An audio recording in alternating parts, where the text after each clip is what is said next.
예, 오늘 하루의 가장 중요한 뉴스들 여러분들에게 일목요연하게 정리해드리는 정면 브리핑 시간인데요. 자, 오늘도 김영민 아나운서 나와 있습니다. 안녕하세요. 네, 안녕하세요. 예, 좀 아까 비웃은 건 아니죠? 제가요? 예, 맞아요.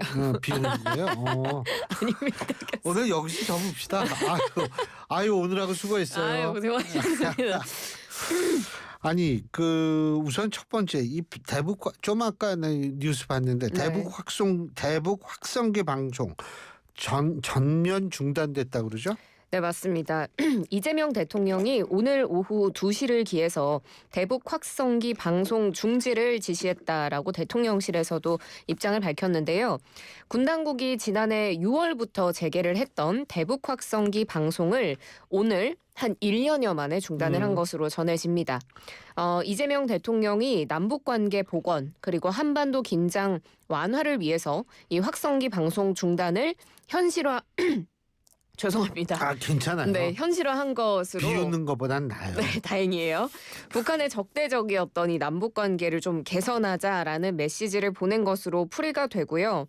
또 앞서서 그 통일부에서는 민간단체 대북전단 살포를 좀 중단해달라 이렇게 요청한 바도 있는데 여기에 대북 확성기 방송까지도 중단이 되면서 이제 남북 긴장 완화를 위해서 이재명 행정부에서 행동에 나선 것이 아닌가 이렇게 풀이가 됩니다. 예, 북한이 어떻게 나왔는지 봐야 돼요. 왜 그러냐 하면 우리가 이게 소위 말하는 상호주의에 입각해가지고 우리가 이거 안 하면 그 사람들도 이거 안 하고 이러는 건 아니거든요. 그리고 사실 북한이 여태까지 나오는 패턴을 보면 우리의 인내심을 시험하는 경우도 많았습니다. 네. 그렇기 때문에 이재명 정부에 있어서의 어떤 대북 정책이 어느 정도 성과를 거둘지 이거는 지금 이제 이거 중단했으니까 잘 풀리겠네라고 얘기할 수는 절대 없습니다. 지켜봐야죠. 그리고 이것도 재밌어요. 윤석열 전 대통령 측이 경찰의 소환 통보에 불응하겠다. 예? 이렇게 얘기를 했죠. 맞습니다. 경찰이 지난달 27일에 윤 전 대통령에게 6월 5일에 출석을 하라라고 요구를 했는데 윤 전 대통령이 불응을 하니까 경찰 측에서는 이제 12일에 출석을 하라 이렇게 2차 소환 통보를 했습니다. 그런데 이번에도 응하지 않겠다는 입장이고 이런 내용을 담은 의견서를 윤 전 대통령 측이 오늘 경찰에 제출을 했습니다. 윤 전 대통령 측 변호인 윤갑근 변호사죠.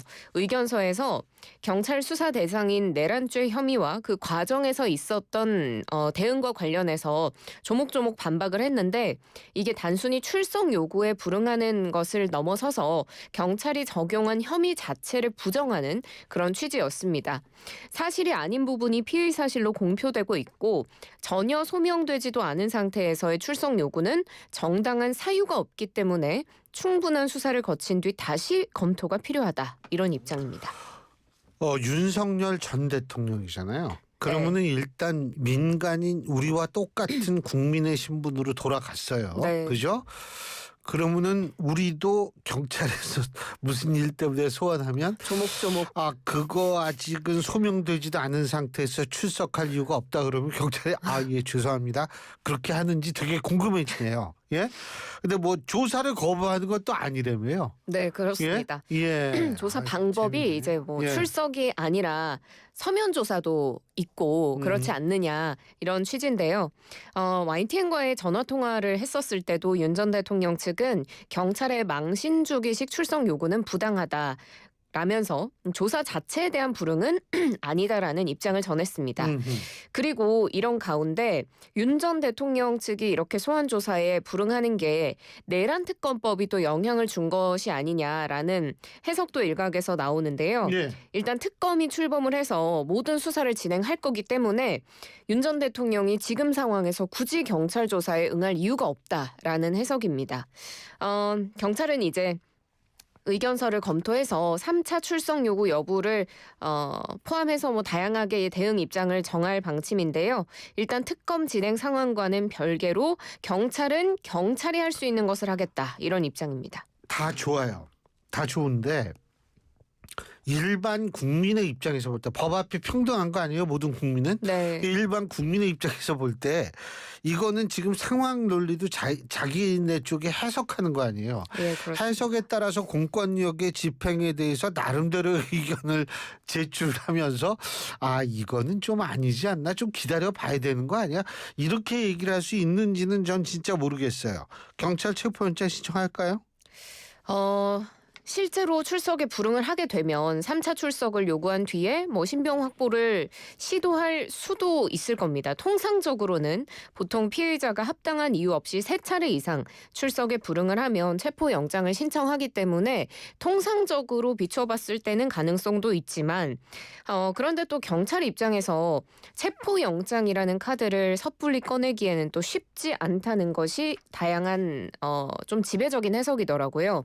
일단 두 가지 방법이 있겠죠. 불출석 방침을 유지하면 소환장을 4차, 5차 계속해서 보내는 방법이 있을 거고 또 다른 방법은 이제 체포영장을 신청하는 건데 만약에 소환장만 계속 보내면 내란 사태 주범을 상대로 너무 경찰이 소극적인 거 아니야? 이런 지적 나올 수 있고 만약에 체포영장을 신청하면 체포영장이 기각당할 수 있다라는 리스크가 있기 때문에 그 두 가지 모두에서 경찰이 굉장히 신중한 태도를 보일 가능성이 높습니다.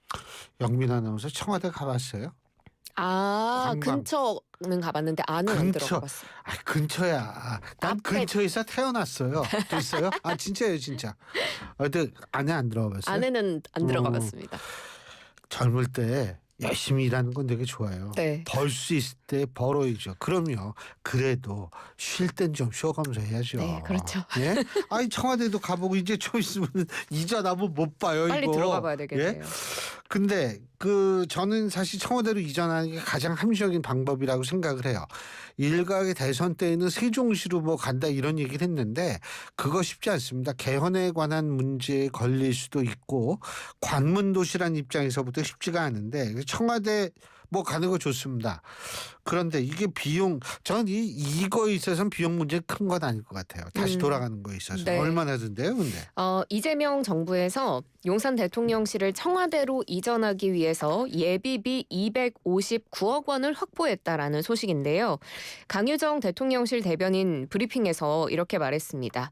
이재명 대통령은 국가 시스템을 정상화하기 위해 열린 국무회의에서 청와대 복귀 관련 예비비 안건을 상정 의결했다라고 전하면서 관련한 예비비가 259억 원임을 밝혔는데요.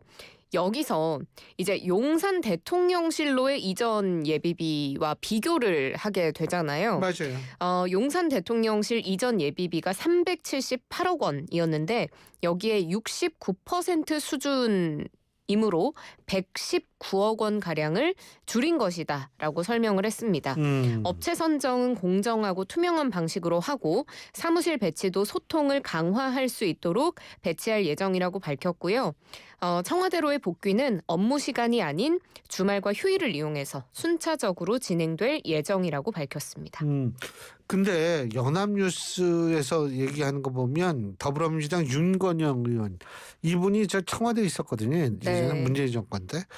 근데 윤석열 정권 때 청와대의 지하 벙커를 다 뜯어가지고 용산으로 이전했는데 이거 다시 이 청와대로 가져오기 시간이 엄청나게 걸릴지도 모른다. 이런 얘기를 하는데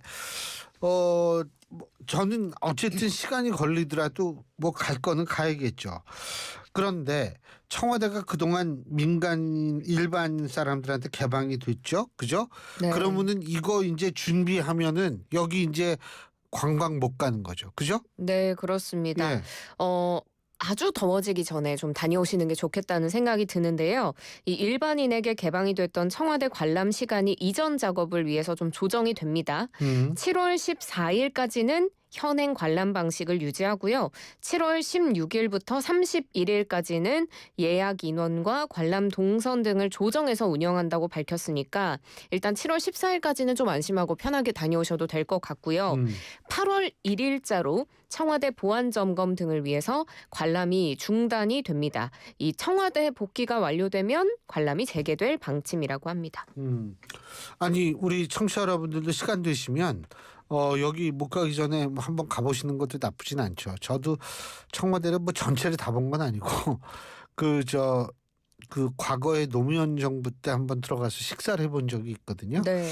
근데 뭐 한번 거기 가셔가지고 이렇게 쭉 보시는 것도 저는 괜찮고, 그런데 그거 아세요? 세트장 있는 거? 충청도에? 어떤 청와대 그대로 옮겨놓은 세트장이 충청도에 있어요. 그래요? 예, 이거 드라마 찍어야 될 거 아니에요. 맞네요. 예? 그래가지고 뭐 거기 가셔도 돼요. 여기 나중에 못 아니 가시면. 그래도 예? 진짜랑 다르잖아요. 그런가? 뭐 그냥 참고하시면 될 것 같고. 그리고 이 온라인 티켓 저 여기서 가끔 예매를 했는데. 그러시군요. 예, 이 인터넷 서점도 되죠. 책도 한번 샀구나 그러고 보니까. 네. 예스24요. 맞습니다. 지금 해킹으로 먹통이 됐는데 이게 맨 처음에 해킹이라고 안 그랬죠. 예, 그렇습니다. 그래서 더더욱 좀 비판을 받고 있는 것 같기도 해요. 예스24가 지난 9일 오전 4시부터 웹사이트 그리고 모바일 애플리케이션 서비스에 대한 장애가 발생했는데요. 저도 오늘 이제 이 원고를 쓰면서 홈페이지 들어가 봤는데 아예 그 사용할 수 없다는 내가 볼 때 창만 이건 나오고. 랜섬웨어예요. 랜섬웨어는 상대가 풀어주기 전에 못 푸는 거죠, 대부분. 돈 맞습니다. 맞고 풀어준다는 거죠. 그래서 지금 뭐 기사를 보면 정확히 뭐 사실 확인이 된 건지 확실하진 않지만 그쪽에서 예스24 측에 뭐 돈을 요구하고 있다. 뭐 이런 기사들도 나오고 거예요, 네, 아마. 있더라고요. 처음에는 그냥 사고 발생 직후에 예스24는 홈페이지에다가 더 나은 서비스 제공을 위해 현재 시스템 점검 진행 중이다. 뭐 이런 내용만 올렸는데 이렇게만 봐서는 해킹 사실을 알 수가 없잖아요. 그런데 뒤늦게 해킹 사실을 인정을 하면서 이용자들의 불만이 굉장히 커졌습니다. 이거 인정을 안 할 수가 없죠. 그러니까요. 이게 계속 지금까지도 잘 안 되는데, 그럼 거기에서 예매한 분들, 뭐 예를 들면 책을 주문한 분들, 이게 다 안 올 거 아니에요. 그러니까요. 네. 지금 뭐 티켓 예매는 물론이고요. 도서 검색, 주문 도서, 배송 조회 등 뭐 예스24의 온라인 서비스 전반을 이용할 수가 없는 상태인데, 제가 오늘 기사를 보니까 뭐 뮤지컬 공연 이나 다양한 그런 공연들이 좌석 안내에 대한 그런 표를 이제 자기가 확인을 정보를 가지고 공연장 가야 되는데 그걸 조회할 수가 없으니까 공연을 관람하지 못하고 돌아가야 되는 케이스들이 생겼다고 하더라고요. 그리고 뭐 이뿐만 아니라 일부 연예인들의 팬미팅이나 공연이나 이런 부분들도 이 티켓팅이 제대로 원활하게 이루어지지 못하면서 행사 자체가 뒤로 밀리거나 취소되는 경우도 발생을 했습니다. 그런데 공연을 미리 이걸로 예매를 했는데 지금 아예 접속 자체가 불가능하기 때문에 표를 취소하거나 환불하는 것도 안 되는 상황이거든요. 그래서 이 사이트가 정상화될 때까지는 이미 결제를 한 사람들이 그 피해를 계속 고스란히 안고 있어야 되는 상황이라서 예스24는 뭐 거기에 대한 보상책이나 대응책을 준비한다고는 하지만 아직은 좀 요원한 상태이긴 하고요. 경찰에서도 이 사태를 인지를 하고 수사에 들어갔는데요. 뭐 특별한 신고는 없었지만 인지수사, 그냥 경찰이 어제 인천청에 인지수사에 착수하라라는 지침을 내린 것으로 알려지면서 경찰도 본격적인 수사에 돌입할 것으로 보입니다.